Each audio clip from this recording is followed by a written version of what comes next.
Det var jätteroligt för man vet att man hjälpte den biologiska mångfalden. Och man gjorde Borås bättre, renare och så.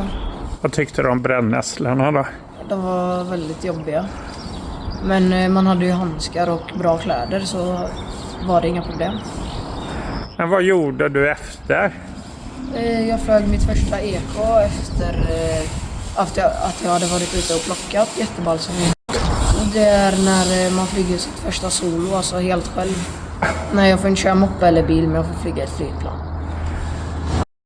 100 km/h ungefär. Det är ganska snabbt ändå. Det får du ju inte med en moppe. Nej. Så varför segerflyger du?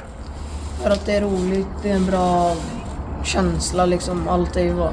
Och jag vill ju bli pilot också, så det är en bra början.